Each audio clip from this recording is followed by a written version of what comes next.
Did you hear what I was playing, Lane? I didn't think it polite to listen, sir. I'm sorry for that, for your sake. I don't play accurately. Anyone can play accurately, but I play with wonderful expression.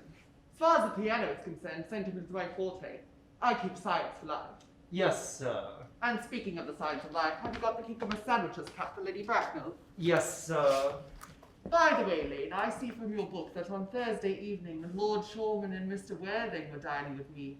8 bottles of champagne are entered as having been consumed. Yes, sir. 8 bottles and a pint. Why is it that at a bachelor's establishment, the servants invariably drink the champagne? I ask merely for information. I attribute it to the superior quality of the wine, sir.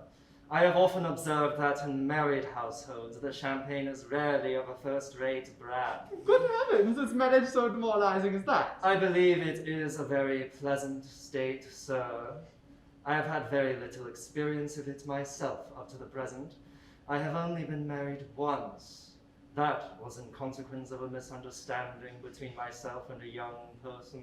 I don't know that I am much interested in your family life, Lane. No, sir, it is not a very interesting subject. I never think of it myself. Very natural, I am sure. That will do, Lane, thank you. Thank you. Lane's views on marriage seem somewhat lax. Really, if the lower orders don't set us a good example, what on earth is the use of them? They seem to me as a class to have absolutely no sense of moral responsibility. Mr. Ernest Worthing. How are you, my dear Ernest? What brings you up to town? Oh, pleasure. What else should bring one anywhere? Eating as usual, I see, Algy. I believe it is customary in good society to take some slight refreshment at 5 o'clock. Where have you been since last Thursday? In the country. What on earth do you do there? When one is in town, one amuses oneself. When one is in the country, one amuses other people. It is excessively boring. And who are the people you amuse? Oh, neighbours. Hello. Why all these cups? Why cucumber sandwiches? Why such reckless extravagance in one so young? Who is coming to tea? Oh, merely Aunt Augusta and Gwendolyn. Oh, how perfectly delightful. Yes, that was all very well, but I'm afraid Aunt Augusta won't quite approve of your being here. May I ask why? My dear fellow, the way you flirted Gwendolyn is perfectly disgraceful. It is almost as bad as the way Gwendolyn flirts with you. I am in love with Gwendolyn. I've come up to town expressly to propose to her. I thought you had said you had come up for pleasure. I call that business. How utterly unromantic you are. I really don't see anything romantic in proposing. It's very romantic to be in love, but there is nothing romantic about a definite proposal. Why, one may be accepted. One usually is, I believe. Then the excitement is all over. The very essence of romance is uncertainty. If ever I get married, I'll certainly try to forget the fact. I have no doubt about that, dear Algy. The divorce court was specially invented for people whose memories are so curiously constituted. Oh, there's no use speculating on that subject. Divorces were made in heaven. Please don't touch the cucumber sandwiches. They were ordered especially for Aunt Augusta. Well, you have been eating them all the time. Well, that is an entirely different matter. She is my aunt. Have some bread and butter. The bread and butter is from Gwendolyn. Gwendolyn is devoted to bread and butter. And very good bread and butter it is, too. Well, my dear fellow, you need not eat as if you're going to eat at all. You act as if you're married to her already. You're not married to her already, and I don't think you ever will be. Why on earth do you say that? Well, to begin with, girls never marry the men they flirt with. Girls don't think it right. Oh, that is nonsense. It isn't. It is a great truth. It accounts for the extraordinary number of bachelors one sees all over the place. In the second place, I don't give my consent. Your consent? My dear fellow, she is my first cousin. And before I lie to marry her, you have to clear up the whole question of Cecily. Cecily? What on earth do you mean? What do you mean, Algy, by Cecily? I don't know anyone of the name of Cecily. Bring me that cigarette case Mr. Worthing left in the smoking room the last time he dined here. Yes, sir. Do you mean to say you have had my cigarette case all this time? I wish to goodness you would let me know. I've been writing frantic letters to Scotland Yard about it. I was very nearly offering a large reward. Well, I wish you would offer one. I happen to be more than usually hard up. But that is no good offering a large reward now that the thing is found. I think that is rather mean of you, Ernest, I must say. However, It makes no matter, for now that I look at the inscription inside, it appears the thing isn't yours after all. Well, of course it's mine. You've seen me with it 100 times, and you have no right whatsoever to read what is written inside.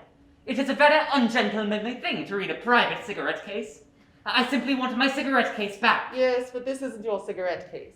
This cigarette case was a gift from someone under the name of Cecily. And you said you didn't know anyone of that name. Well, if you want to know, Cecil happens to be my aunt. Your aunt? Yes, a charming old lady she is, too. Lives at Tunbridge Wells. Just give it back to me, Algy. But if she is your aunt and lives at Tunbridge Wells, why does she call herself Little Cecily? From Little Cecily with her fondest love. My dear fellow, what on earth is there in that? Some aunts are tall, some aunts are not tall. That is a matter that surely an aunt may be allowed to decide for herself. You seem to think that every aunt should be exactly like your aunt. That is absurd. For heaven's sake, give me back my cigarette case. But why does your aunt call you her uncle? From Little Cecily with her fondest love to her dear Uncle Jack. There is no objection, I admit, to an aunt being a small aunt. But why an aunt, no matter what her size may be, should call her own nephew her uncle, I can't quite make out. Besides, your name isn't Jack at all. It is Ernest. It isn't Ernest, it's Jack. You have always told me it was Ernest. I have introduced you to everyone as Ernest. You answered the name of Ernest. You look as if your name was Ernest. You're the most earnest-looking person I ever saw in my life. It's perfectly absurd you're saying that your name isn't Ernest. It's on your cards. It is one of them. Mr. Ernest Worthing, B4 the Albany.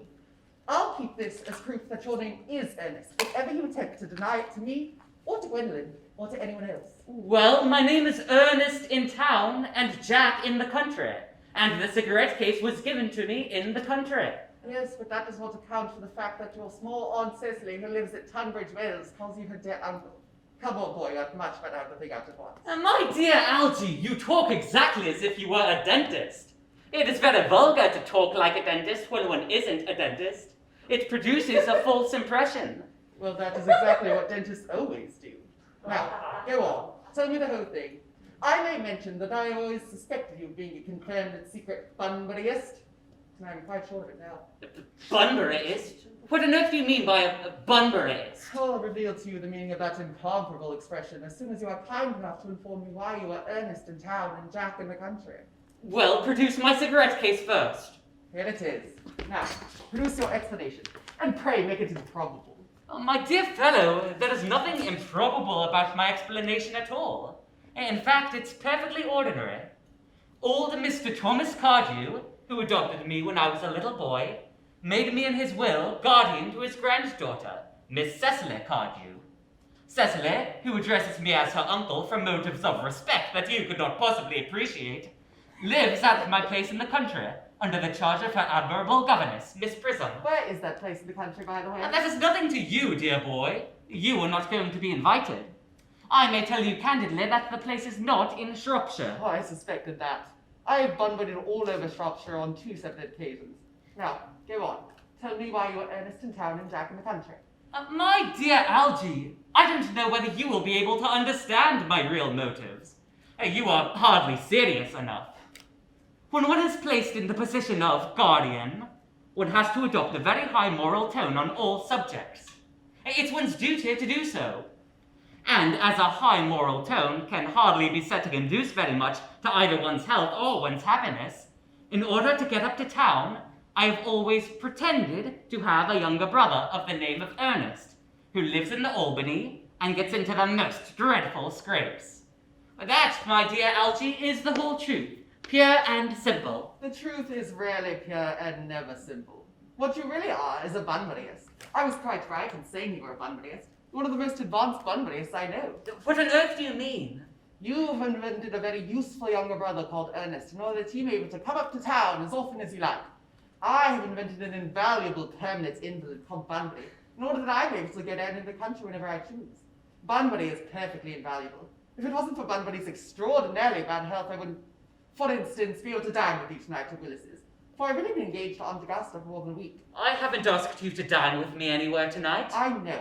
You were absurdly careless about sending out invitations. It's very foolish of you. Nothing bothers people so much as not receiving invitations. You would much better dine with your Aunt Augusta. I haven't the smallest intention of doing anything of the kind.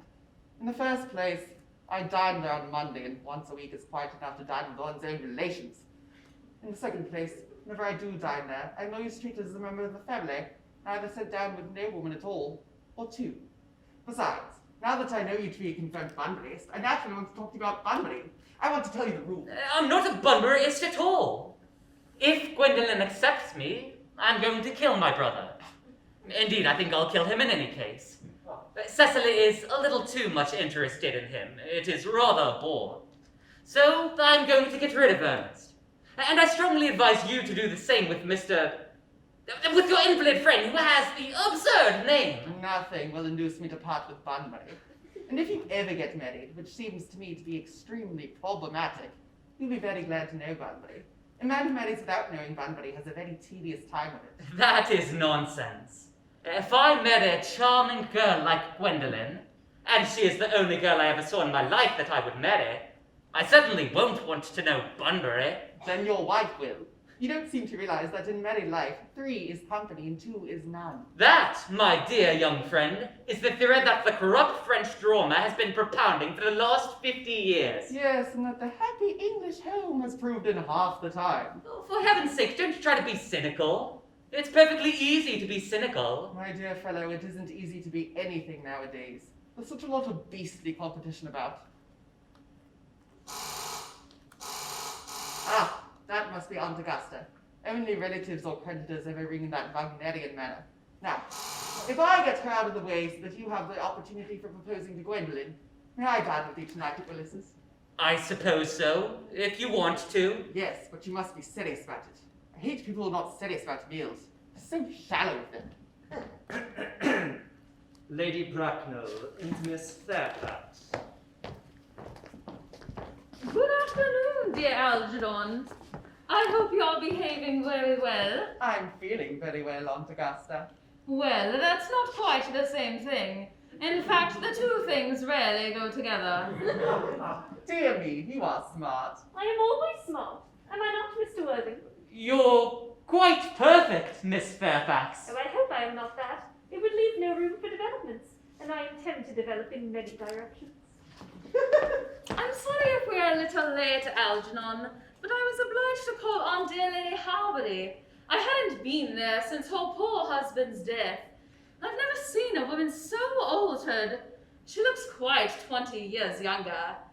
And now I'll have a cup of tea and one of those nice cucumber sandwiches that you promised me. Certainly, Aunt Augusta. Won't you come and sit here, Gwendolyn? Thanks, Mamma. I'm quite comfortable where I am. Good heavens! Lady, why are there no cucumber sandwiches? I ordered them specially. There were no cucumbers in the market this morning, sir. I went down twice. No cucumbers. No, sir. Not even for ready money. That will do, lady. Thank you. Thank you, sir. I am greatly distressed, Aunt Augusta, about there being no cucumbers. Not even for ready money. It really makes no matter, Algernon. I had some crumpets with Lady Harbury, who seems to me to be living entirely for pleasure now. I hear her hair has turned quite gold from grief. It certainly has changed its color. From what cause, of course, I cannot say. Thank you. I have a treat for you tonight, Algernon. I'm going to send you down with Marie Farquhar. She's such a nice woman and so attentive to her husband. It's delightful to watch them. I'm afraid, Aunt Augusta, I shall have to give up the pleasure of dining with you tonight after all. I should hope not, Algernon. It would put my table completely out. It is a great bore, and I need hardly say a terrible disappointment to me. But the fact of the matter is that I have just received a telegram to say that my poor friend Bunbury is quite ill again. They seem to think I should be with him. It's very strange. This Mr. Bunbury seems to suffer from curiously bad health. Yes, poor Bunbury is a dreadful invalid. Well, I must say, Algernon, that I think it is high time that Mr. Bunbury make up his mind on whether he was going to live or to die. This shilly-shallying with the question is absurd. Nor do I in any way approve of the modern sympathy with invalids. I think it morbid. Illness of any kind is not something to be encouraged in others. Health is the primary duty of life. I would be much obliged if you would ask Mr. Bunbury from me to be kind enough not to have a relapse on Saturday, for I rely on you to arrange my music for me. I'll speak to Bunbury Aunt Augusta, if he's still conscious, and I think I can promise you he'll be all right by Saturday. Of course, the music is a great difficulty, but I'll run over the program I've drawn out if you'd be kind enough to step into the next room for a moment. Thank you, Algernon. That is very thoughtful of you. The program will be delightful after a few expurgations. French songs I cannot possibly allow.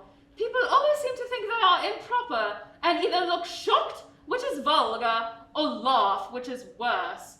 But German sounds a thoroughly respectable language, and indeed I believe is so. Gwendolyn, you will accompany me. Certainly, Mamma.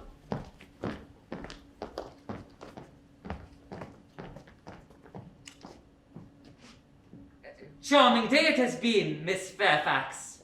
Pray don't talk to me about the weather, Mr. Worthing. Whenever people talk to me about the weather, I always feel quite certain they mean something else. And that makes me so nervous. I do mean something else. I thought so. In fact, I am never wrong. And I would like to be allowed to take advantage of Lady Bracknell's temporary absence. I would certainly advise you to do so. Mamma has a way of coming back suddenly into a room that I often had to speak to her about. Miss Fairfax, ever since I met you, I have admired you. More than any girl I have ever met since I met you. Yes, I am quite well aware of the fact. And I often wish that in public, at any rate, you had been more demonstrative. Even before I met you, I was far from indifferent to you. We live, as I hope you know, Mr. Worthing, in an age of ideals. The fact is constantly mentioned in the more expensive monthly magazines and has reached the provincial pulpits, I am told. And my ideal has always been to love someone of the name of Ernest.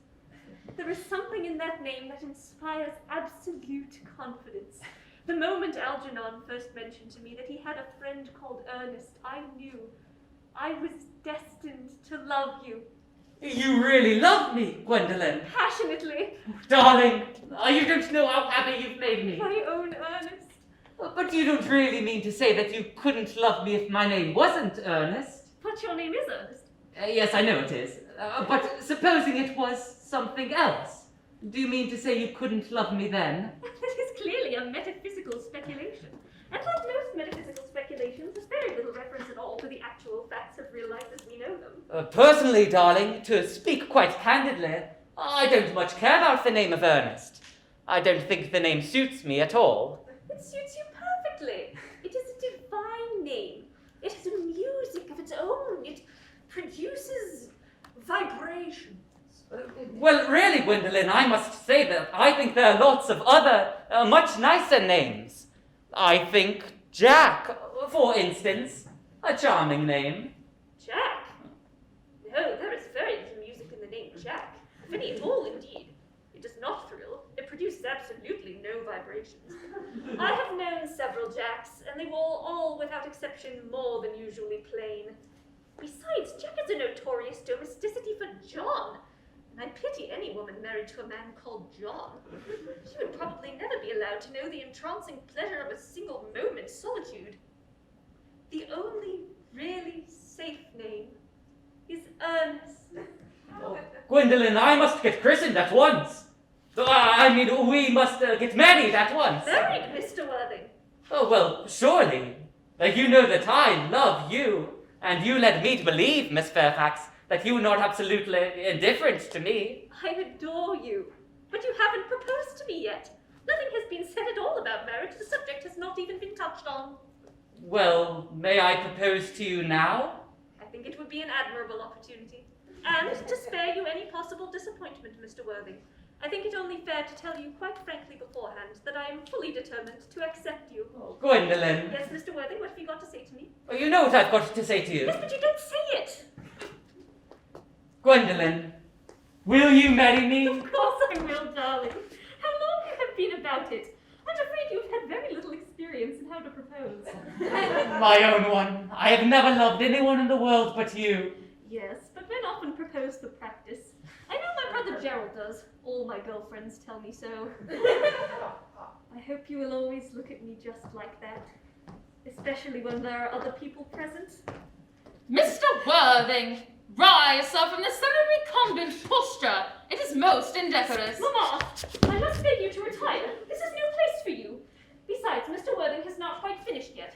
Finished what, may I ask? I am engaged to Mr. Worthing, Mamma. Pardon me, but you are not engaged to anyone. When you do become engaged, I or your father, should his health permit him, will inform you of the fact. An engagement should come upon a young girl as a surprise, pleasant or unpleasant as the case may be. It is hardly a matter for which she could be allowed to decide for herself. And now I have a few questions to put to you, Mr. Worthing.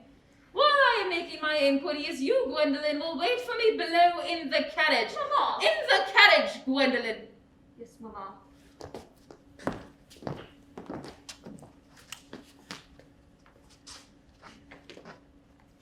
Gwendolyn! The carriage! Yes, Mamma.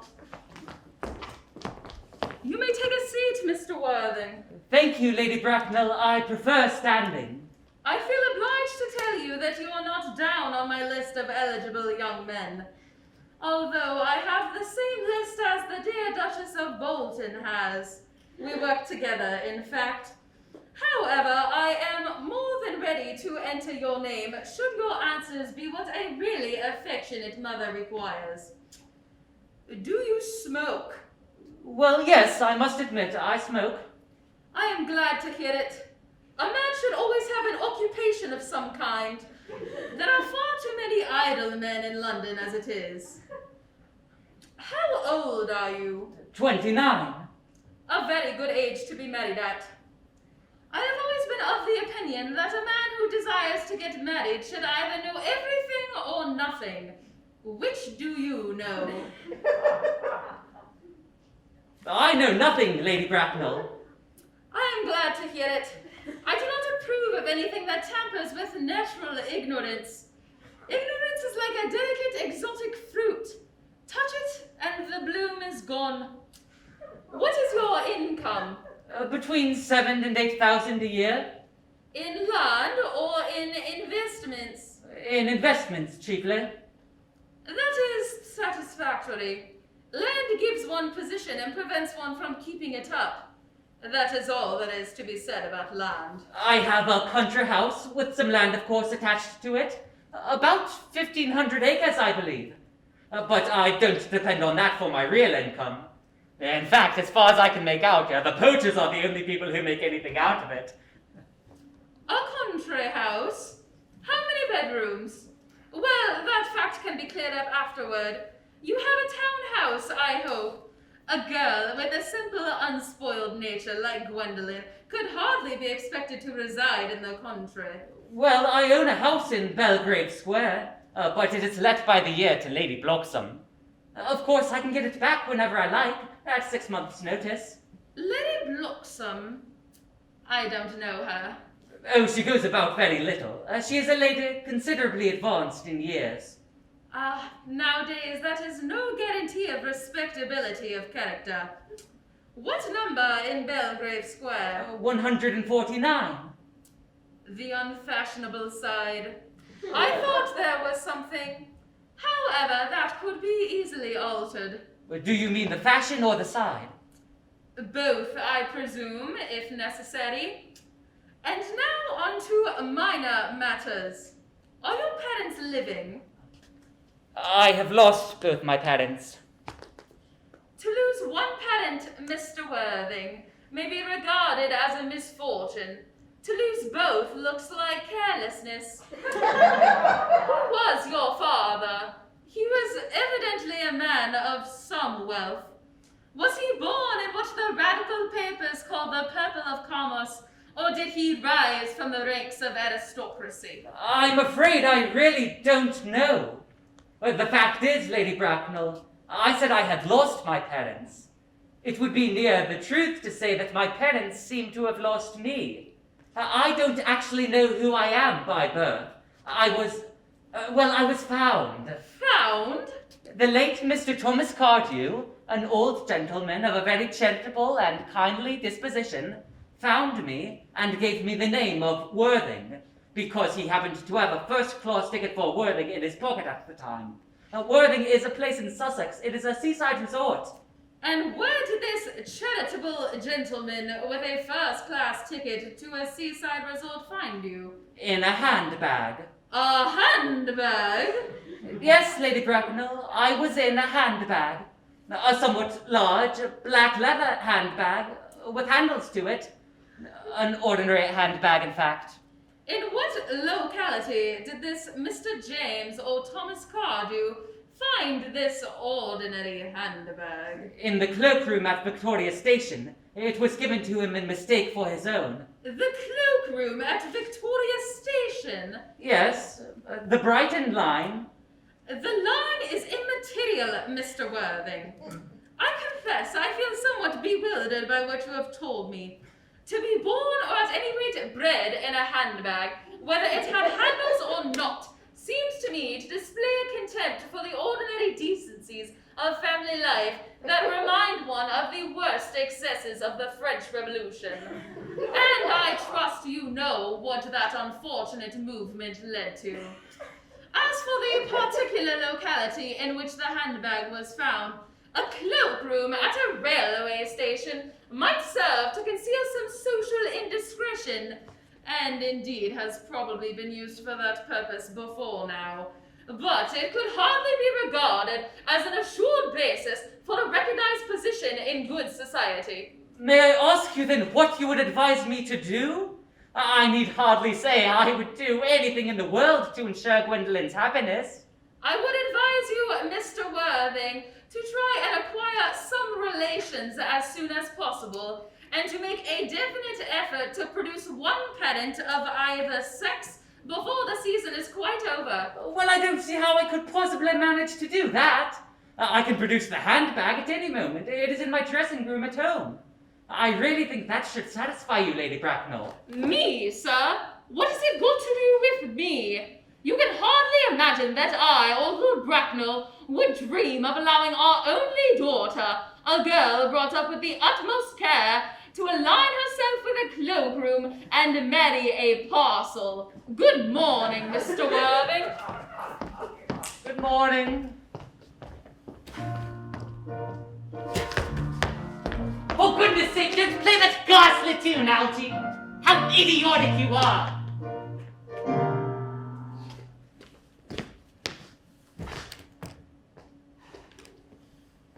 Didn't it go off all right, old boy? You don't mean to say that Gwendolyn refused you? I know that is the way she has. Gwendolyn's always refusing me. I think it's most ill-natured of her. Oh, Gwendolyn is as right as a trivet. As far as she is concerned, we are engaged. Her mother is perfectly unbearable.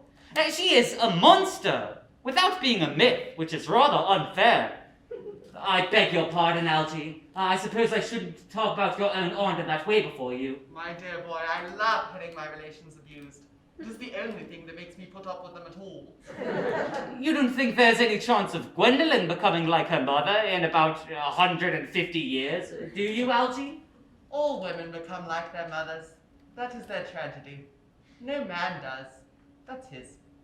Is that clever? By the way, did you tell Gwendolyn about your being Ernest in town and Jack in the country? My dear fellow, the truth isn't quite the sort of thing one tells to a nice, sweet, refined girl. What about your brother? What about the profligate Ernest? Oh, before the end of the week I shall have got rid of him. I'll say he died in Paris of apoplexy. Lots of people die of apoplexy quite suddenly, don't they? Yes, but it's hereditary, my dear fellow. It's the sort of thing that runs in families. You had much better say a severe chill. You are sure a severe chill isn't hereditary, or anything of that kind? Of course it isn't. Very well then. My poor brother Ernest is carried off suddenly, in Paris, by a severe chill. That gets rid of him. But I thought you had said that Miss Cardew was a little too much interested in your poor brother Ernest. Won't she feel his loss a good deal? Oh, that is all right. Cecily is not a silly romantic girl, I'm glad to say. She has got a capital appetite, goes on long walks, and pays no attention at all to her lessons. I would rather like to see Cecily. I will take very good care you never do. She is excessively pretty, and she is only just 18. Have you told Gwendolyn yet that you have an excessively pretty ward who is only just 18? Oh, one doesn't blurt these things out to people. Cecily and Gwendolyn are perfectly certain to be extremely great friends. I'll bet you anything you like that half an hour after they have met, they will be calling each other sister. Women only do that when they have called each other a lot of other things first. Now, if we want to get a good table at Brutus's, we really must go in dress. Do you know it is nearly 7? Oh, it always is nearly 7. Well, I'm hungry. I never knew you when you weren't. Miss Fairfax. Gwendolyn, upon my word! Algy, kindly turn your back. I have something very particular to say to Mr. Worthing. Really, Gwendolyn, I don't think I can allow this at all. Algy, you always adopt a strictly immoral attitude towards life. You are not quite old enough to do that. My own darling. Ernest, we may never be married. From the expression on Mamma's face, I fear we never shall. Few parents nowadays pay any regard to what their children say to them. Whatever influence I ever had over Mamma, I lost at the age of 3. But although she may prevent us from becoming man and wife, and I may marry someone else, and marry often, nothing that she can possibly do can alter my eternal devotion to you. Oh, Gwendolyn, darling. The story of your romantic origin, as related to me by Mamma, with unpleasing comments, has naturally stirred the deeper fibers of my nature. Your Christian name has an irresistible fascination. The simplicity of your character makes you exquisitely incomprehensible to me. What is your address in the country? The Manor House, Woolton, Hertfordshire. There is a good postal service, I suppose? It may be necessary to do something desperate. That, of course, will require serious consideration. I will communicate with you daily. Oh, my own one. How long do you remain in town? Till Monday. Good. Algy, you may turn round now. Thanks, I've turned round already. You may also ring the bell. You will let me see you to your carriage, my own darling. Certainly. I will see Miss Fairfax out. Yes, sir. A glass of sherry, Lane. Yes, sir. Tomorrow, Lane, I'm going bunburying.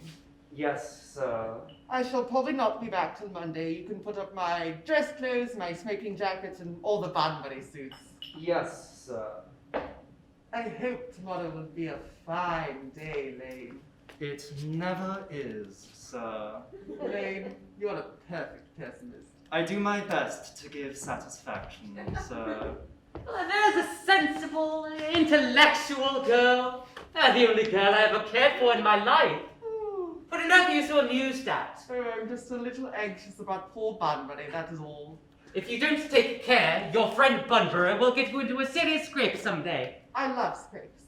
They're the only things that are never serious. Oh, that's nonsense, Algy. You never talk anything but nonsense. Nobody ever does.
Occupation as the watering of flowers is rather Moulton's duty than yours, especially at a moment when intellectual pleasures await you.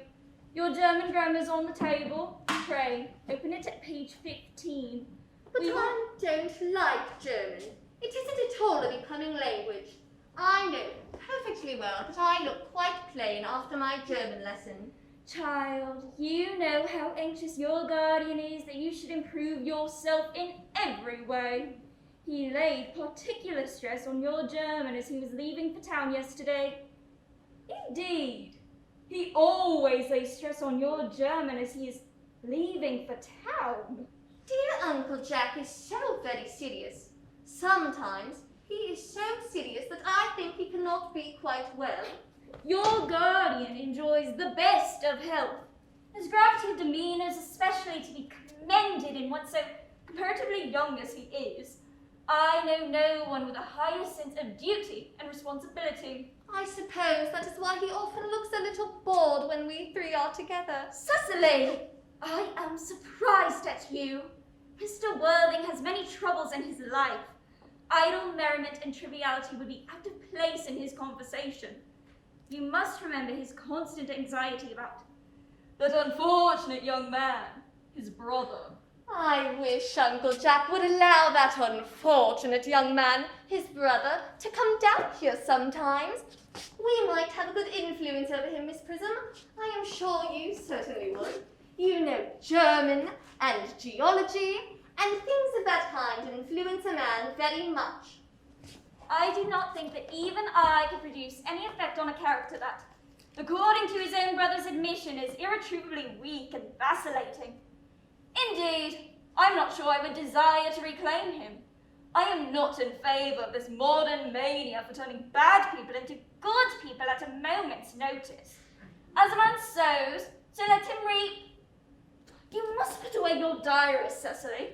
I really don't see why you should keep a diary at all. I keep a diary in order to enter the wonderful secrets of my life.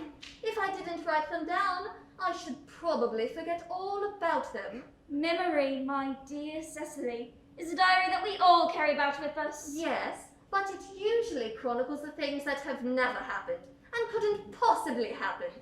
I believe that memory is responsible for nearly all the 3-volume novels Moody sends us. Do not speak excitingly of the 3-volume novel, Cecily. I wrote one myself in earlier days. Did you really, Miss Prism? How wonderfully clever you are. I hope it did not end happily. I don't like novels that end happily. They depress me so much. The good ended happily and the bad unhappily. That is what fiction means. I suppose so, but it seems very unfair. And was your novel ever published? Alas, no. The manuscript, unfortunately, was abandoned. I use the word in the sense of lost or mislaid. To your work, child. These speculations are profitless. But I see dear Dr. Chasuble coming up through the garden. Dr. Chasuble! This is indeed a pleasure. And how are we this morning? Miss Prism, you are, I trust, well. Miss Prism has just been complaining of a slight headache. I think it would do her so much good to have a short stroll with you in the park, Dr. Chasuble. Cecily, I have not mentioned anything about a headache. No, dear Miss Prism, I know that. But I felt instinctively that you had a headache. Indeed, I was thinking about that and not about my German lesson when the rector came in. I hope, Cecily, you are not inattentive. Oh, I am afraid I am. That is strange. Were I fortunate enough to be Miss Prism's pupil, I would hang upon her lips. I spoke metaphorically. My metaphor was drawn from bees. Mr. Worthing, I suppose, has not returned from town yet. We do not expect him till Monday afternoon. Yes. He usually likes to spend his Sunday in London. He is not one of those whose sole aim is enjoyment, as by all accounts that unfortunate young man, his brother, seems to be. But I must not disturb Egeria and her pupil any longer. Egeria, my name is Letitia, Doctor. A classical allusion merely, drawn from the pagan authors. I shall see you both, no doubt, at evensong. I think, dear Doctor, I will have a stroll with you. I find I have a headache after all, and a walk might do it good. With pleasure, Miss Prism, with pleasure. We might go as far as the schools and back. Oh, that would be delightful. Cecily, you will read your political economy in my absence. The chapter on the fall of the rupee you may omit.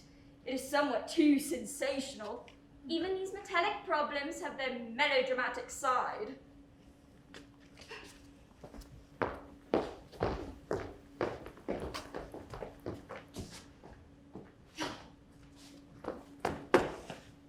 Horrid political economy. Horrid geography. Horrid German. Mr. Ernest Worthing has just driven over from the station. He has brought his luggage with him.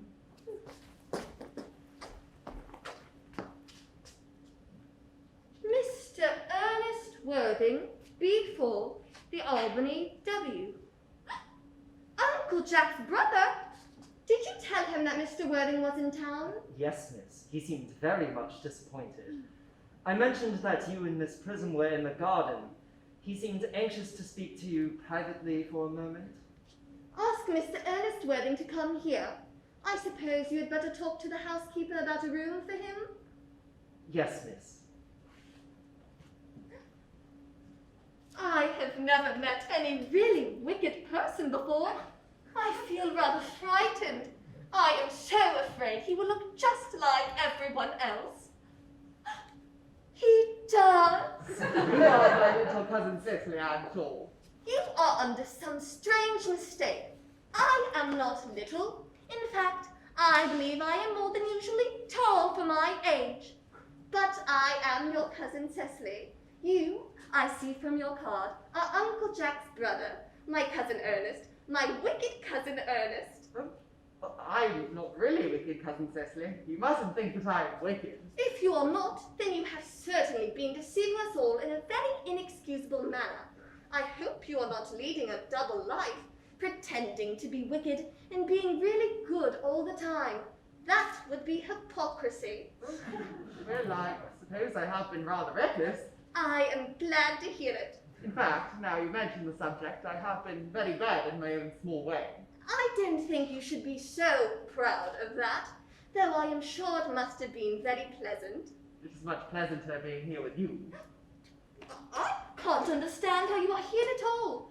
Uncle Jack won't be back till Monday afternoon. Yes, that is a great disappointment to me. I'm obliged to go out by the first train on Monday morning. I have a business appointment that I'm eager to miss. Couldn't you miss it anywhere but in London? No, the appointment is in London. Well, I know, of course, how important it is not to keep a business engagement if one wants to retain any sense of the beauty in life. But still, I think you had better wait till Uncle Jack arrives. I know he wants to speak to you about your emigrating. About my what? Your emigrating. He has gone up to buy your outfit. I certainly wouldn't let Jack buy my outfit. He has no taste in neckties at all. I don't think you will require neckties. Uncle Jack is sending you to Australia. Australia? I'd sooner die. Well, he said at dinner on Wednesday night that you would have to choose between this world, the next world, and Australia. Well, the accounts I have heard of the next world in Australia are not particularly tempting. This world is good enough for me, cousin Cicely. Yes, but are you good enough for it? I'm afraid I'm not that. That is why I was hoping you would inform me. You might make it your mission if you don't mind, cousin Cicely. I'm afraid I've no time this afternoon. Oh, well, would you mind my reforming myself this afternoon? It is rather quixotic of you, but I think you should try. I will. I feel better already. You are looking a little worse. That is because I am hungry. How thoughtless of me. I should have remembered that when one is going to lead an entirely new life, one requires regular and wholesome meals. Won't you come in? Thank you. You are the prettiest girl I ever saw. Miss Prism says that all good looks are a snare. They are a snare that any sensible man would like to be caught in. Oh, I don't think I would care to catch a sensible man. I shouldn't know what to talk to him about.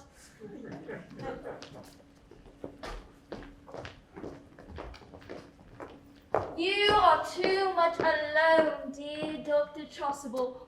You should get married. A misanthrope I can understand. A womanthrope, never. Oh, believe me, I do not deserve so neologistic a phrase. The precept as well as the practice of the primitive church was distinctly against matrimony. That is obviously the reason why the primitive church has not lasted up to the present day. And you do not seem to realize, dear doctor, that by persistently remaining single, a man converts himself into a permanent public temptation. Men should be more careful. This very celibacy leads weaker vessels astray. But is a man not equally attractive when married? No married man is ever attractive, except to his wife. And often I've been told, not even to her. That depends on the intellectual sympathies of the woman. Maturity can be depended on. Ripeness can be trusted. Young women are green. I spoke horticulturally. My metaphor was drawn from fruits. But where is Cecily? Perhaps she followed us to the schools. Mr. Worthing! Mr. Worthing? This is indeed a surprise. We did not look for you till Monday afternoon. I have returned sooner than I expected. Oh, Dr. Chasuble, I hope you are well. Dear Mr. Worthing, I trust this garb of woe does not betoken some terrible calamity. My brother. More shameful debts and extravagance. Still leading his life of pleasure. Dead. Your brother Ernest dead. Quite dead. What a lesson for him. I trust he will profit by it. Dear Mr. Worthing, I offer you my sincere condolence. You have at least the consolation of knowing you were always the most generous and forgiving of brothers. Poor Ernest. He had many faults, but it is a sad, sad blow. Very sad indeed. Were you with him at the end? No, he died abroad, in Paris, in fact. I had a telegram last night from the manager of the Grand Hotel. Was the cause of death mentioned? A severe chill, it seems. As a man sows, so shall he reap. Charity, dear Miss Prism, charity. None of us are perfect. I myself am peculiarly susceptible to drafts. Will the interment take place here?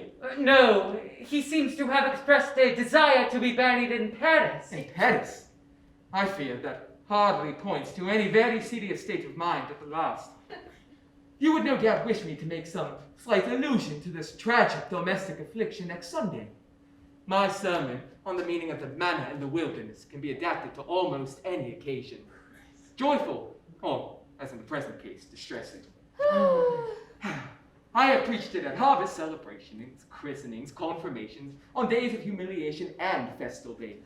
That reminds me. You mentioned christenings, I think, Dr. Chasuble?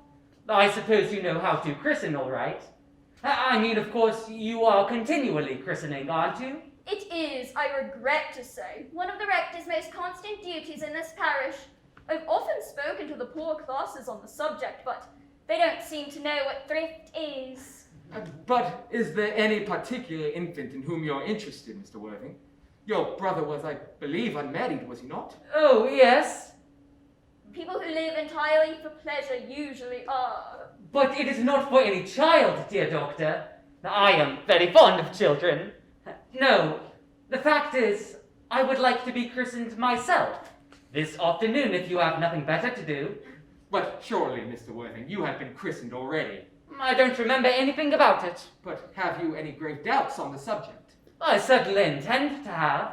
Of course, I don't know if the thing would bother you in any way, or if you think I am a little too old now. Not at all. The sprinkling and indeed the immersion of adults is a perfectly canonical practice. Immersion? You need have no apprehensions. Sprinkling is all that is necessary, or indeed I think advisable. Our weather is so changeable. At what hour would you wish the ceremony performed? Oh, I might trot round about 5, if that would suit you. Perfectly, perfectly. In fact, I have 2 similar ceremonies to perform at that time. A case of twins that occurred recently in one of the outlying cottages on your own estate. Paul Jenkins, the carter, most hard-working man. Oh, I don't see much fun in being christened along with other babies. It would be childish. Would 5:30 do? Admirably, admirably. And now, Mr. Worthing, I will not intrude any longer into a house of sorrow. I would merely beg you not to be too much bowed down by grief. What seem to us bitter trials are often blessings in disguise. This seems to me a blessing of an extremely obvious kind. Uncle Jack! Oh, I am pleased to see you back. But what horrid clothes you have got on. Do go and change them. Cecily! My child, my child. What is the matter, Uncle Jack? Do look happy. You look as if you had a toothache. And I have got such a surprise for you. Who do you think is in the dining room? Your brother! Who? Your brother, Ernest. He arrived about half an hour ago. What nonsense! I haven't got a brother. Oh, don't say that. However badly he may have behaved to you in the past, he is still your brother. You couldn't be so heartless as to disown him. I'll tell him to come out, and you will shake hands with him, won't you, Uncle Jack? These are very joyful tidings. After we had all been resigned to his loss, his sudden return seems to me peculiarly distressing. My brother is in the dining room? I don't know what it all means. I think it is perfectly absurd. Good heavens! Brother George, I have come down from town to tell you that I am very sorry for all the trouble I have given you, and I intend to lead a better life in the future. Uncle Jack, you are not going to refuse your own brother's hand. Nothing will induce me to take his hand. I think his coming down here disgraceful. He knows perfectly well why. Uncle Jack, do be nice. There is some good in everyone. Ernest has just been telling me about his poor invalid friend, Mr. Bunbury, whom he goes to visit so often. And surely there is much good in one who is kind to an invalid and leaves the pleasures of London to sit by a bed of pain. Oh, he's been talking about Bunbury, has he? Yes, he has told me all about poor Mr. Bunbury and his terrible state of health. Bunbury. Well, I won't have him talk to you about Bunbury or about anything else. It is enough to drive one perfectly frantic. Of course, I admit that the faults were all on my side. But I must say, I find Brother John's coldness to be peculiarly painful. I was expecting more enthusiastic welcome, especially considering this is the first time I've come here. Uncle Jack, if you don't shake hands with Ernest, I will never forgive you. Never forgive me? Never, never, never. Well, this is the last time I shall ever do it. It is pleasant, is it not, to see so perfect a reconciliation. I think we might leave the two brothers together. Cecily, you will come with us. Certainly, Miss Prism. My little task of reconciliation is over. You have done a beautiful action today, dear child. Let us not be premature in our judgments. I feel very happy.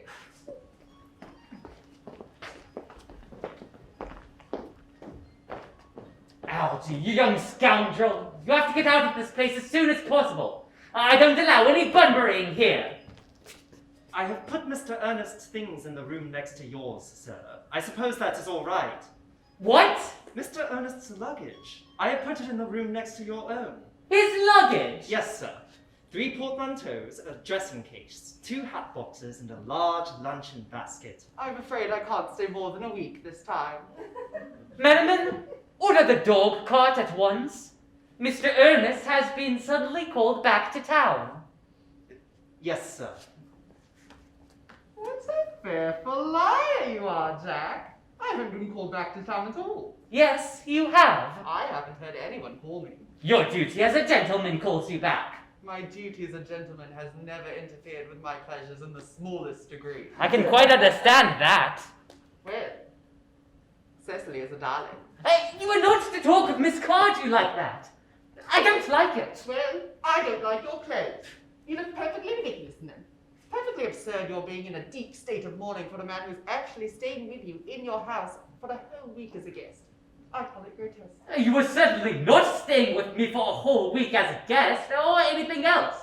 You have got to leave by the 4:05 train. I certainly won't leave as long as you are in mourning.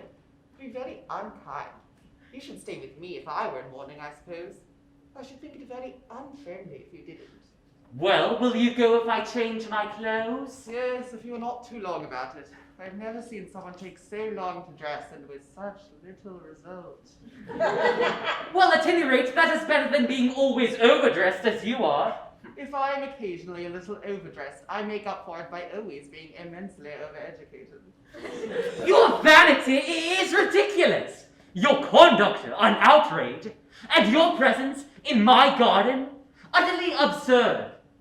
However, you have got to catch the 4:5, and I hope you will have a pleasant journey back to town. This Bunburying, as you call it, has not been a great success for you. I think it has been a great success. I'm in love with Cecily, and that is everything. But before I go, I must see her at once and arrange for another Bunbury. Oh, there she is. Oh, I merely came back to water the roses. I thought you were with Uncle Jack. He's gone to order the dog part for me. Oh, is he going to take you for a nice drive? He's going to send me away. Then we have got to part. I'm afraid so. It is very painful parting. It is always painful to part from people whom one has known for a very brief space of time. The absence of old friends one can endure with equanimity. But even a momentary separation from anyone to whom one has just been introduced is almost unbearable. Thank you. The dog cart is at the door, sir. It can wait, Merriman, for 5 minutes. Yes, miss. Cecily, I hope I shall not offend you if I state quite frankly and openly that you seem to me to be the visible personification of absolute perfection. I think your frankness does you great credit, Ernest. If you would allow me, I will copy your remarks into my diary. Do you really keep a diary? Oh, I'd give anything to read it. May I? Oh, no. You see, it is simply a very young girl's record of her thoughts and impressions, and consequently meant for publication. Once it appears in volume form, I hope you will order a copy. But pray, Ernest, don't stop. I delight in taking down from dictation. I have reached absolute perfection. You can go on. I am quite ready for more. Cecily, ever since I first looked upon your wonderful and incomparable beauty, I dared to love you wildly, passionately, devotedly, hopelessly. I don't think you should tell me that you love me wildly, passionately, devotedly, hopelessly. Hopelessly doesn't seem to make much sense, does it? Cecily, The dog cart is waiting, sir. tell her to come round next week at the same hour. Yes, sir. Uncle Jack would be very much annoyed if he knew you were staying on till next week at the same hour. Oh, I don't care about Uncle Jack. I don't care about anyone in the whole world but you. I love you, Cecily. You will marry me, won't you? You silly boy, of course. Why, we have been engaged for the last 3 months. For the last 3 months. Yes, it will be exactly 3 months on Thursday. But how did we become engaged? Well, ever since dear Uncle Jack first confessed to us that he had a younger brother who was very wicked and bad, you, of course, have formed the chief topic of conversation between myself and Miss Prism. And of course, a man who is much talked about is always very attractive. One feels there must be something in him after all. I dare say it was foolish of me, but I fell in love with you, Ernest. Darling. And when was the engagement actually settled? On the 14th of February last, worn out by your entire ignorance of my existence, I determined to end the matter one way or the other, and after a long struggle with myself, I accepted you under this dear old tree here. The next day, I got this little ring in your name, and this is the little bangle with the true lover's knot I promised you always to wear. Did I get you this? It's very pretty, isn't it? Yes, you've wonderfully good taste, Ernest. It's the excuse I've always given for your leading such a bad life. And this is the box which keeps all of your dear letters. My letters? But my own dear sweet Cecily, I have never written you any letters. You need hardly remind me of that, Ernest. I remember only too well that I was forced to write your letters for you. I wrote always 3 times a week, and sometimes oftener. Oh, do let me read them, Cecily. I couldn't possibly. They would make you far too conceited. The 3 you wrote me after I had broken off the engagement are so beautiful and so badly spelled that even now I can hardly read them without crying a little. But was our engagement ever broken off? Well, of course it was. On the 22nd of last March. You can see the entry if you like. Today, I broke off my engagement with Ernest. I feel it is better to do so. The weather still continues charming. But why on earth did you break it off? What had I done? I'd done nothing wrong at all. Cecily, I'm very much hurt indeed to hear that you broke it off. Especially when the weather was so charming. It would have hardly been a really serious engagement if it hadn't been broken off at least once. But I forgave you before the week was out. What a perfect angel you are, Cecily. You dear romantic boy. You'll never break it off again, Cecily. Well, I don't think I could break it off now that I've actually met you. Besides, of course, there is the question of your name. Yes, of course. You mustn't laugh at me, darling. But it had always been a girlish dream of mine to love someone whose name was Ernest. There is something in that name that seems to inspire absolute confidence. I pity any poor married woman whose husband is not called Ernest. But, my own dear, sweet, loving little darling, you don't mean to say that you couldn't love me if I had some other name? But what name? Oh, any name you like. Algernon, for instance. But I don't like the name of Algernon. But I really don't see any reason why you shouldn't like it. It isn't a bad name at all. In fact, it is a rather aristocratic name. Half the chaps who get into the bankruptcy court are called Algernon. But seriously, Cecily, if my name were Algy, couldn't you love me? I might respect you, Ernest. I might admire your character. But I fear I should not be able to give you my undivided attention.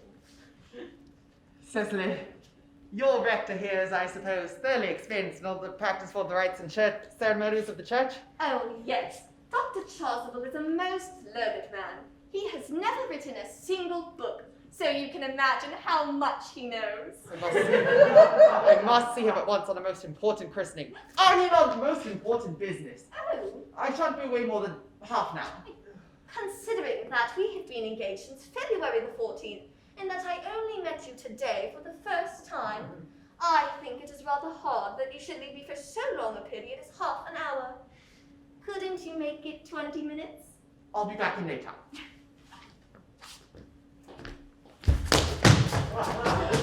What an impetuous boy.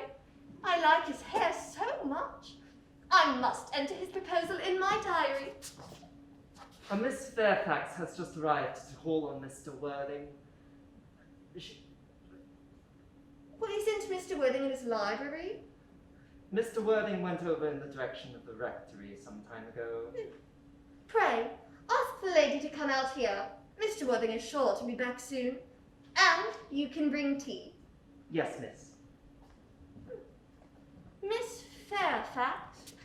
I suppose one of the many good elderly women who are associated with Uncle Jack in some of his philanthropic work in London. I don't quite like women who are interested in philanthropic work. I think it is so forward of them. Miss Fairfax? Pray, let me introduce myself to you. My name is Cecily Cardew. Cecily Cardew. What a very sweet name. Something tells me we are going to be great friends. I like you already more than I can say. My first impressions of people are never wrong. How nice of you to like me so much after we have known each other such a comparatively short time. Pray, sit down. I may call you Cecily, may I not? With pleasure. And you will always call me Gwendolyn, won't you? If you wish. Then that is all quite settled, is it not? I hope so. Perhaps this might be a favourable opportunity for my mentioning who I am. My father is Lord Bracknell. You have never heard of Papa, I suppose? I don't think so. Outside the family circle, Papa, I am glad to say, is entirely unknown. I think that is quite as it should be. Cecily, Mamma, whose views on education are remarkably strict, has brought me up to be extremely short-sighted. It is part of her system. So, do you mind my looking at you through my glasses? Oh, not at all, Gwendolyn. I am very fond of being looked at.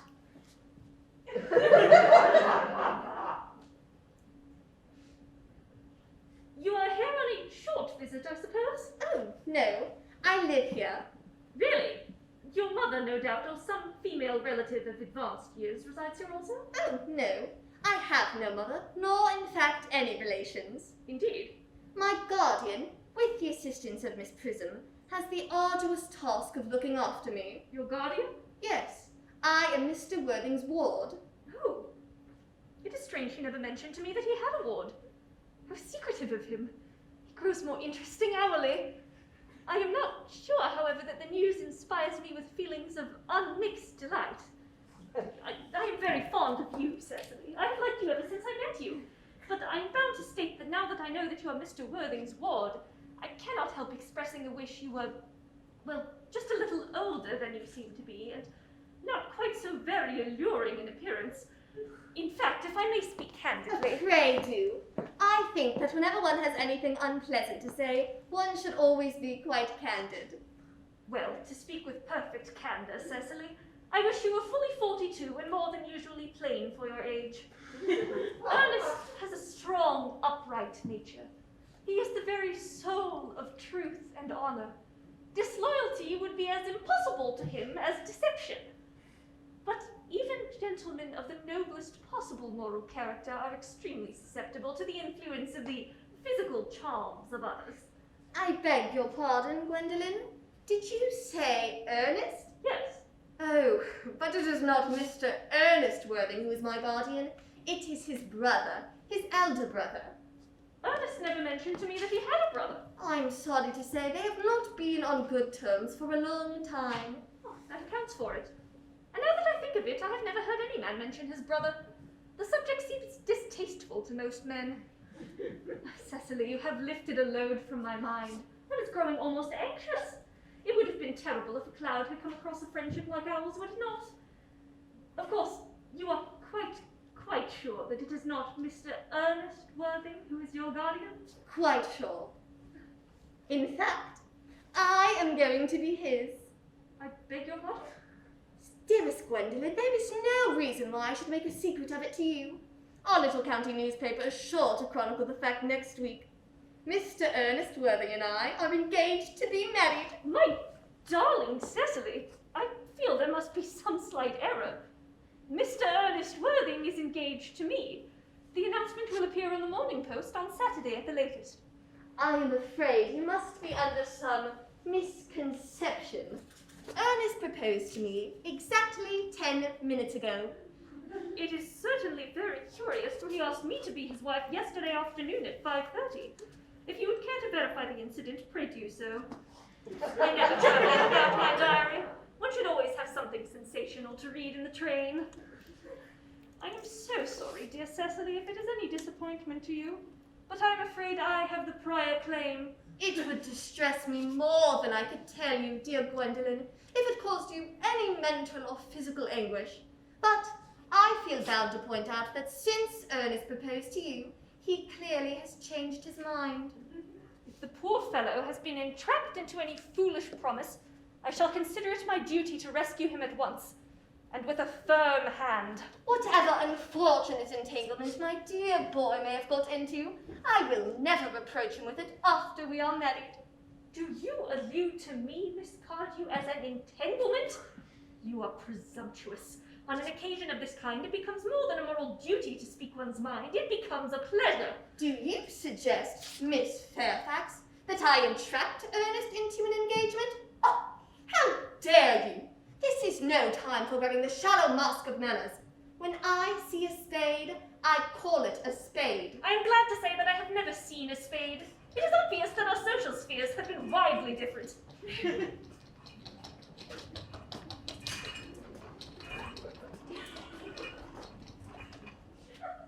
Shall I lay tea here as usual, miss? Yes, as usual.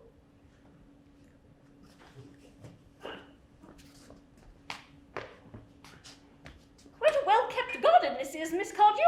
So glad you like it, Miss Fairfax. I had no idea there were any flowers in the country. Oh, flowers are as common here, Miss Fairfax, as people are in London. Personally, I cannot understand how anybody manages to exist in the country, if anybody who is anybody does. The country always bores me to death. Ah, this is what the newspapers call agricultural depression, is it not? I believe the aristocracy are suffering very much from it just at present. It is almost an epidemic amongst them, I have been told. May I you some tea, Miss Fairfax? Thank you. Detestable girl, but I require tea. Sugar? No, thank you. Sugar is not fashionable anymore.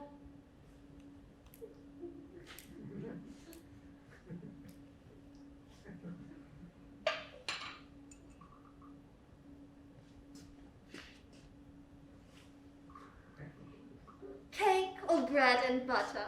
Bread and butter, please. Cake is rarely seen in the best houses nowadays. Hand that to Miss Fairfax.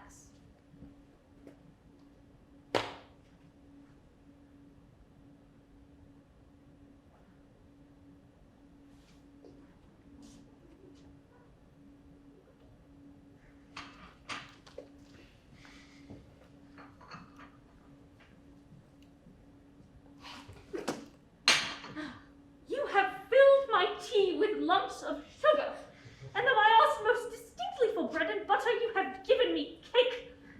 I am known for the gentleness of my disposition and the extraordinary sweetness of my nature, but I warn you, Miss Cardew, you may go too far. To save my poor, innocent, trusting boy from the machinations of any other girl, there are no lengths to which I would not go. From the moment I saw you, I distrusted you. I felt that you were false and deceitful. I am never deceived in such matters. My first impressions of people are invariably right. It seems to me, Miss Fairfax, that I am trespassing on your valuable time.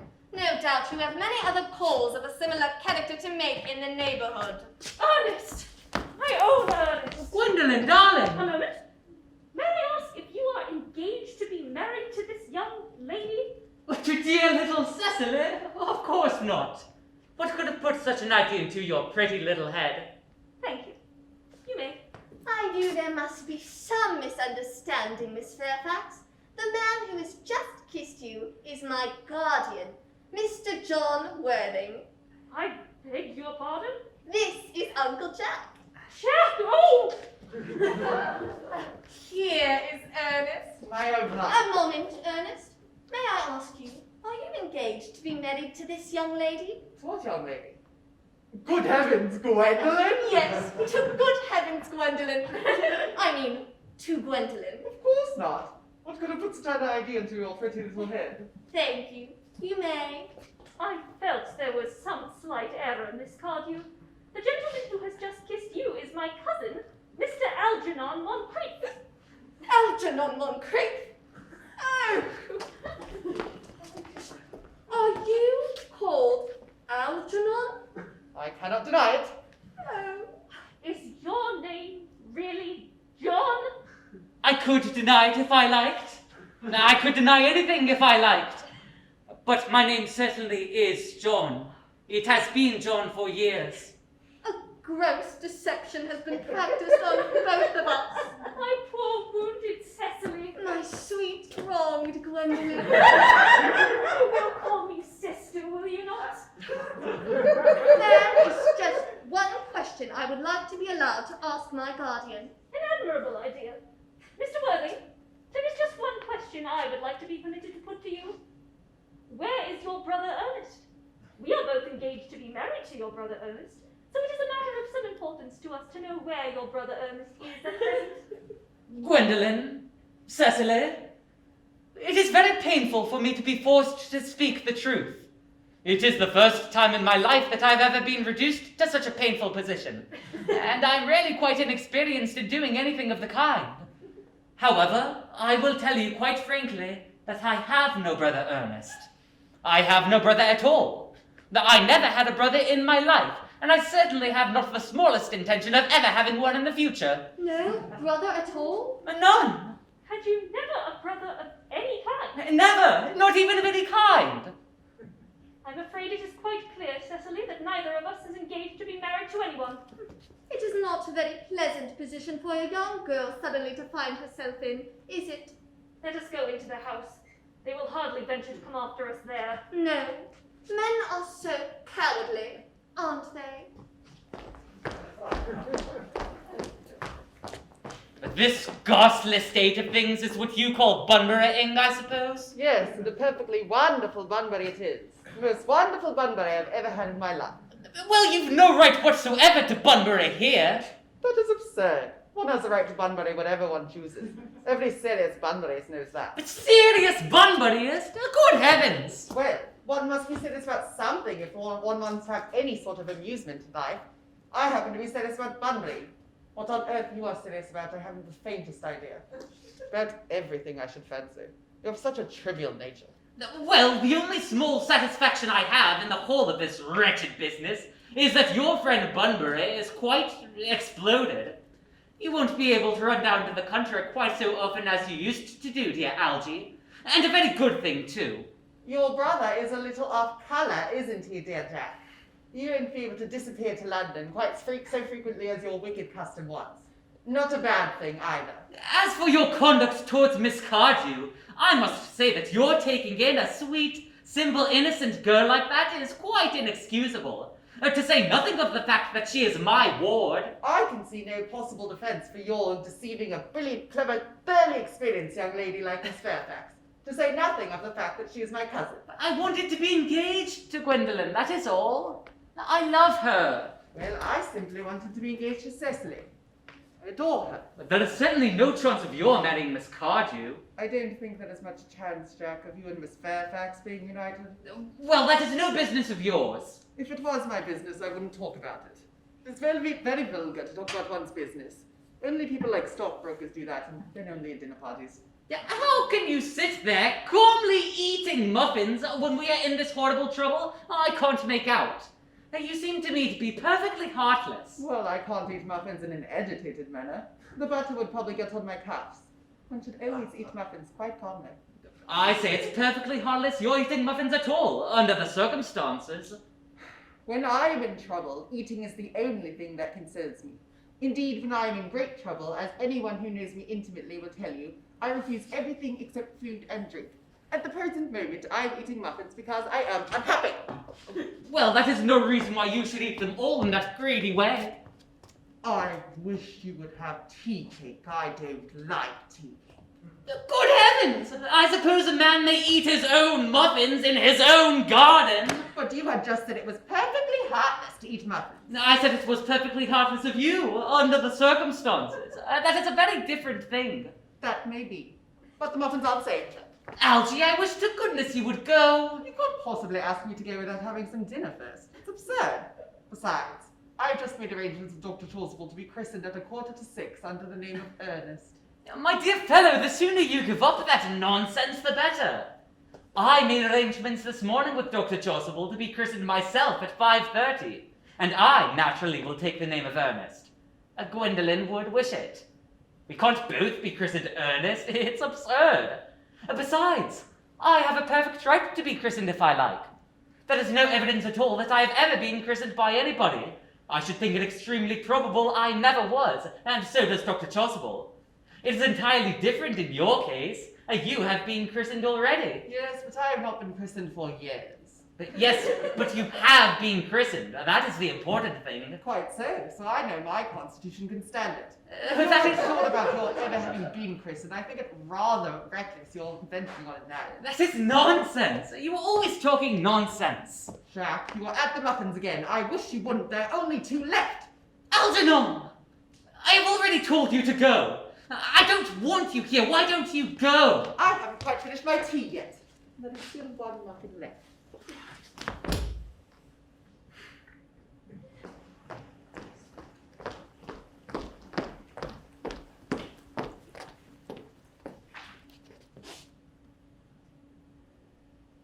The fact that they did not follow us at once into the house, as anyone else would have done, seems to me to show that they have some sense of shame left. They have been eating muffins. That looks like repentance. They're looking at us. What effrontery! They're approaching. That's very forward of them. Let us preserve a dignified silence. Certainly. It's the only thing to do now.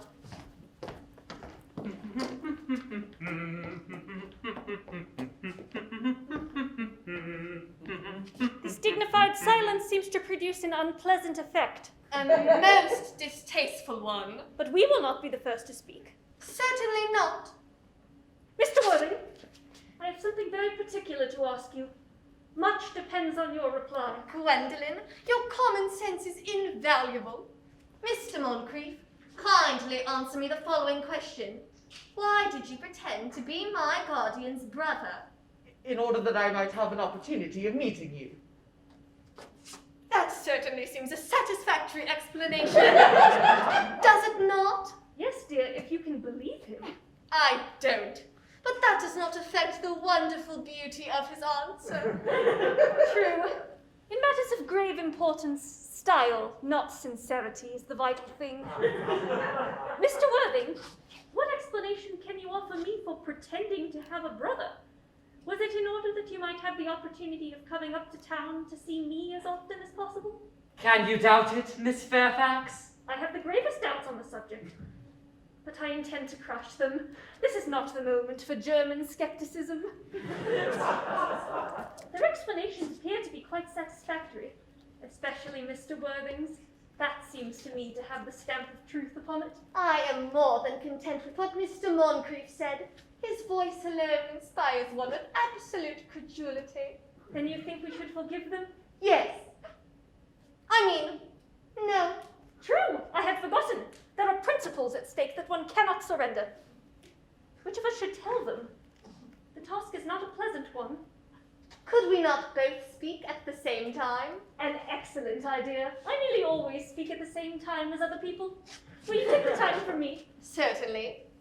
Your Christian names are still an insuperable barrier. That is all. Our Christian names? Is that all? But we are going to be christened this afternoon. For my sake, you are prepared to do this terrible thing? I am. To please me, you are ready to face this fearful ordeal? I am. Darling. Darling. Lady Bracknell, Good heavens.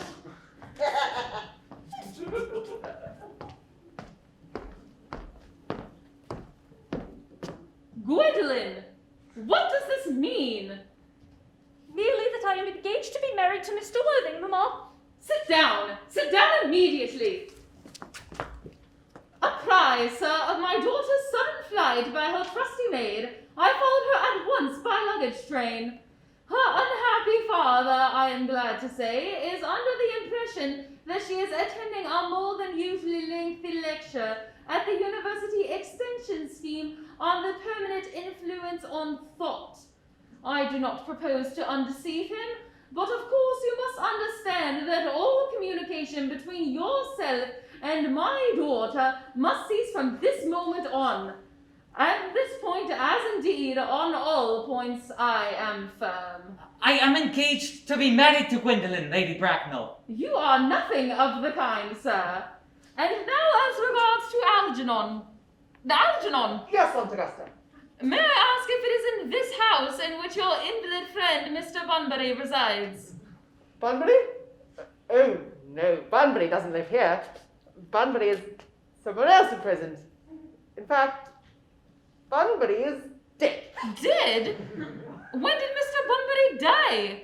His death must have been extremely sudden. Oh, I killed Bunbury this afternoon. I mean, poor Bunbury died this afternoon. What did he die of?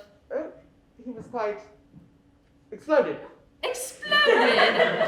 Was he the victim of a revolutionary outrage? I had no idea this Mr. Bunbury was at all interested in social legislation. If he is well punished for his morbidity. My dear Aunt Augusta, I mean, he was found out. The doctors found out that Bunbury could not live, so Bunbury died. That is what I mean. Well, he must have had high confidence in his physicians. I am glad, though, that after all this time he made up his mind and acted under proper medical advice. And Mr. Worthing, may I ask who is that young person that my nephew is gazing at in what seems to me a peculiarly unnecessary manner? That lady is Miss Cecily Cardew, my ward. I'm engaged to be married to Cecily, Aunt Augusta.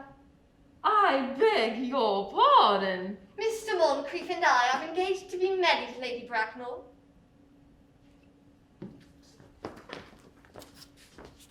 I believe some preliminary inquiry on my part would not be out of place. Mr. Worthing, is Miss Cardew at all associated with any of the larger railway stations in London? Until yesterday, I had no idea that there were any families or persons whose origin was a terminus. Miss Cardew is the granddaughter of the late Mr. Thomas Cardew of 149 Belgrave Square, SW, Gervais Park, Dorking, Surrey, and the Sporen, Fifeshire, NB. That sounds not unsatisfactory. 3 addresses always inspire confidence, even in tradesmen. But what proof have I of their authenticity? I have carefully preserved the court guides of the period. They are open to your inspection, Lady Bracknell. I have also in my possession, you will be pleased to hear, certificates of Miss Cardew's birth, baptism, whooping cough, registration, vaccination, confirmation, and the measles. Both the German and the English variety. Ah, a life crowded with incident, I see. Though perhaps somewhat too much for a young person. I am not myself in favor of premature experiences. Come, Gwendolyn, the time has arrived for our departure. As a matter of form, Mr. Worthing, may I ask if Miss Cardew has any little fortune? Oh, about £130,000 in the funds. That is all. Goodbye, Lady Bracknell. So pleased to have seen you. A moment, Mr. Worthing. £130,000. And in the funds? Miss Cardew seems to me a most attractive young lady now that I look at her. Few girls of the present day have any really solid qualities, any of the qualities that last and improve with time. We live, I regret to say, in an age of surfaces. Come here, sweet child. Your dress is sadly simple, and your hair looks almost as nature might have left it. Kindly turn round for me, dear. No, this side view is what I want. Yes, quite as expected. There are distinct social possibilities in your profile. The 2 flaws of our society are its want of principle and its want of profile. The chin a little higher, dear. Style largely depends on the way the chin is worn. They are worn very high just at present. Algernon. Yes, Aunt Augusta. There are distinct social possibilities in Miss Cardew's profile. Cecily is the sweetest, prettiest, most wonderful girl in the whole world, and I don't care tuppence about social possibilities. Don't speak disrespectfully of society, Algernon. Only people who can't get into it do that. My dear, you must know that Algernon has only his debts to depend upon. I do not approve of mercenary marriages. When I married Lord Bracknell, I had no fortune of any kind, but I never dreamed of allowing that to stand in my way. Well, I must give my consent. Thank you, Aunt Augusta.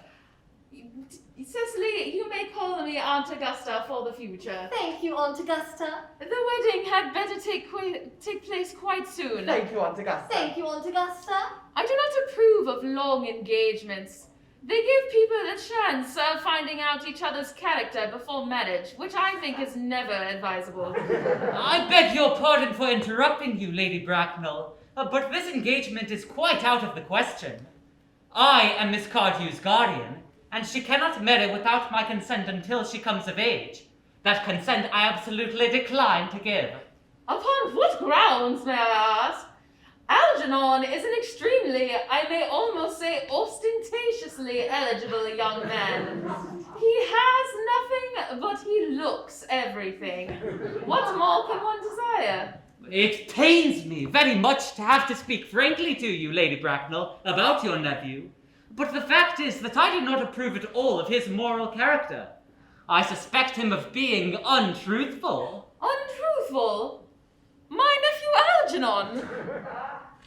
Impossible. He is an Oxonian. I fear there can be no possible doubt about the matter.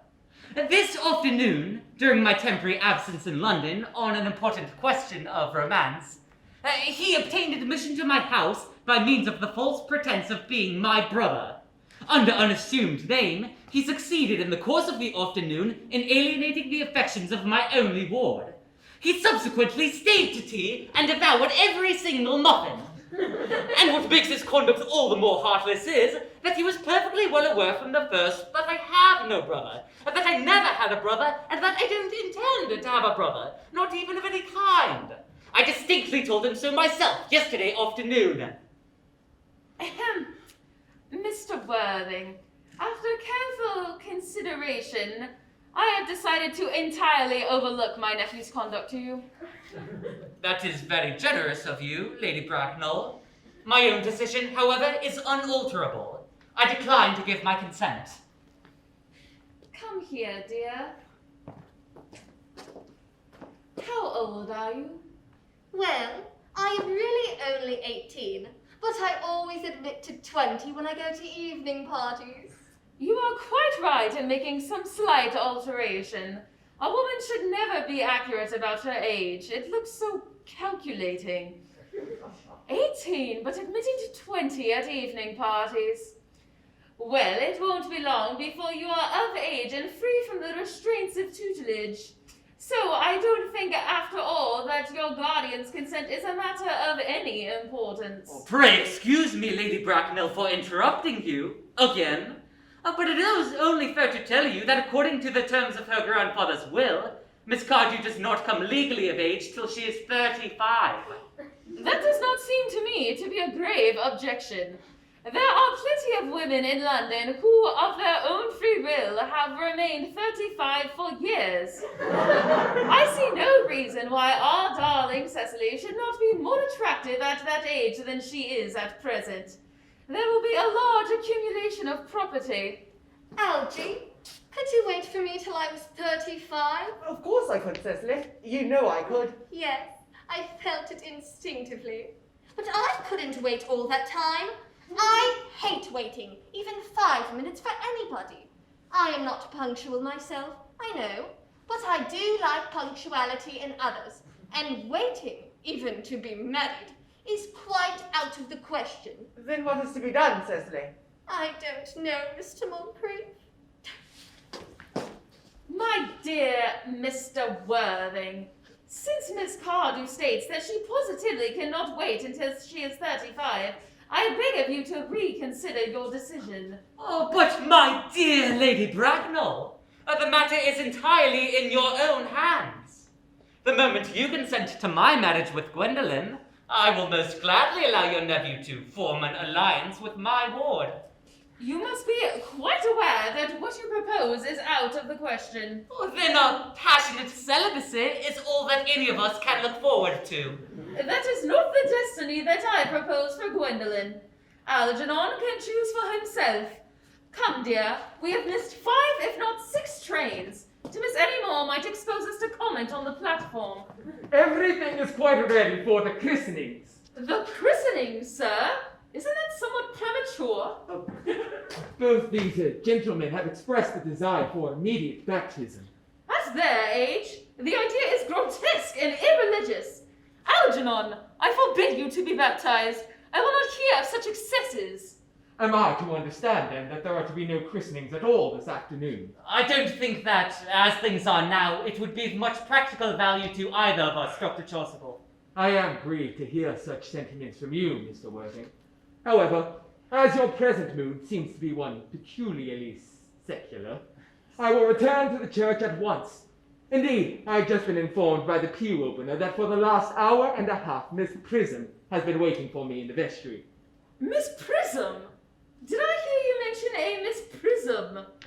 Yes, Lady Bracknell, I am on my way to join her. Pray allow me to detain you for a moment. This matter may prove to be of vital importance to Lord Bracknell and myself. Is this Miss Prism a female of repellent aspect remotely connected with education? She is the most cultivated of ladies, and the very picture of respectability. It is obviously the same person. May I ask in what position she holds in your household? I am celibate, madam. Miss Prism, Lady Bracknell, has been for the last 3 years Miss Cardew's esteemed governess and valued companion. In spite of what I hear of her, I must see her at once. Let her be sent for. She approaches. She's nigh. Dear Canon, I was told you expected me in the vestry. I've been waiting for you there for an hour and 3/4. Prism! Come here, Prism!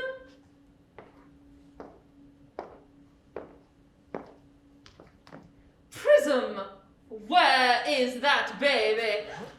28 years ago, Prism, you left Lord Bracknell's house, number 104 Upper Grosvenor Street, in charge of a perambulator that contained a baby of the male sex. You never returned. Weeks later, under the elaborate investigation of the Metropolitan Police, the perambulator was discovered at midnight in a remote corner in Bayswater. It contained a 3-volume novel of more than usually revolting sentimentality. But the baby was not there. Prism! Where is that baby? Lady Bracknell, I admit with shame that I do not know. I only wish I did. The plain facts of the case are these. On the morning of the day you mention, the day that is forever branded on my memory, I prepared, as usual, to take the baby out of its perambulator. I had also with me a somewhat old but capacious handbag, in which I intended to place the manuscript of a work of fiction I had been writing during my few unoccupied hours. In a moment of mental abstraction, for which I can never forgive myself, I deposited the manuscript in the bassinet and placed the baby in the handbag. But where did you deposit the handbag? Do not ask me, Mr. Worthing. Miss Prism, this is a matter of no small importance to me. I insist on knowing where you deposited the handbag that contained that infant. I deposited the handbag in the cloakroom of one of the larger railway stations in London. What railway station? Victoria. The Brighton line. I must retire to my room for a moment. Gwendolyn, wait here for me. If you are not too long, I will wait here for you all my life. What do you think this means, Lady Bracknell? I dare not even suspect, Dr. Chasuble. I need hardly tell you that in families of high position, strange coincidences are not supposed to occur. Uncle Jack seems strangely agitated. Your guardian has a very emotional nature. This noise is extremely unpleasant. He sounds as if you were having an argument. I dislike arguments of any kind. They are always vulgar and often convincing. Let us stop now. I wish you would arrive at some conclusion. Suspense is terrible. I hope it will last. Is this the handbag, Miss Prism? Examine it carefully before you speak.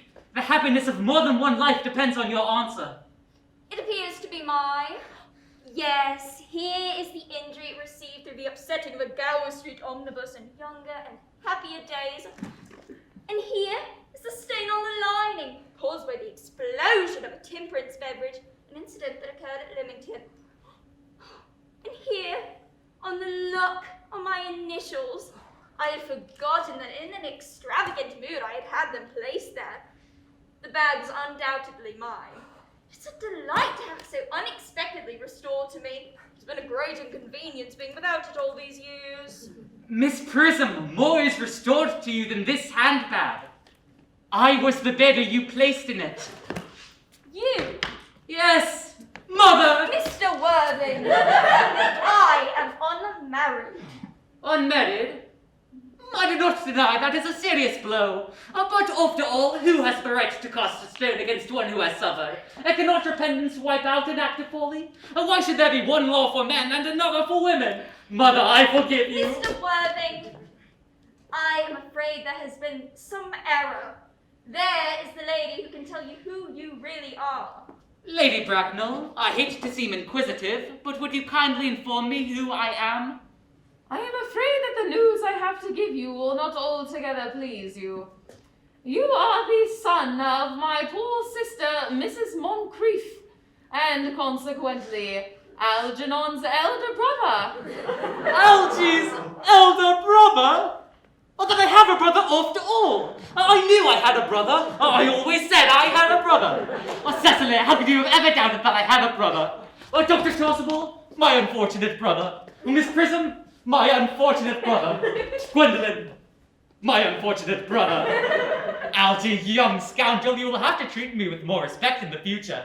You have never behaved to me like a brother in all your life. Well, not till today, I admit, old boy. I did my best, however, I was out of practice. Well, but what are you?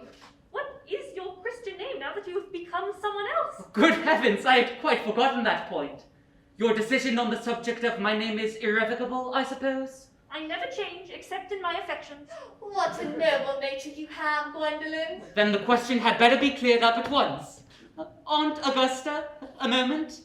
At the time when Miss Prism left me in the handbag, had I been christened already? Every luxury that money could buy, including christening, had been lavished upon you by your fond and doting parents. Then I was christened. That is settled. Now whose name was I given? Let me know the worst. Being the eldest son, you were naturally christened after your father. Yes, but what was my father's Christian name? I cannot at the present moment recall what the general's Christian name was, but I have no doubt that he had one. Algy, can't you recollect what our father's Christian name was? My dear boy, we were never even on speaking terms. He died before I was a year old. His name would appear in the army list of the period, I suppose, Aunt Augusta? The general was essentially a man of peace, except in his domestic life. But I have no doubt that his name would appear in any military directory. The army lists of the last 40 years are here. Well, these delightful records should have been my constant study. Generals. Malum, Maxbum, Madley. Oh, what ghastly names they have. Markby, Mixby, Morbs. Oh, Moncrieff. Lieutenant, 1840. Colonel. Lieutenant, Captain. General, 1869. Christian names. Ernest, John. I always told you, Gwendolyn, my name was Ernest, didn't I? Well, it is Ernest after all. I mean, it naturally is Ernest. Yes, I remember now that the general's Christian name was Ernest. I knew I had a particular reason for disliking the name. Ernest. My own Ernest. I felt from the first you could have no other name. Gwendolyn, it is a terrible thing for a man to find out suddenly that all his life he has been speaking nothing but the truth. Can you forgive me? I can, for I feel you are sure to change. My own one. Letitia. Frederick, at last! Cecily, at last. Gwendolyn, at last.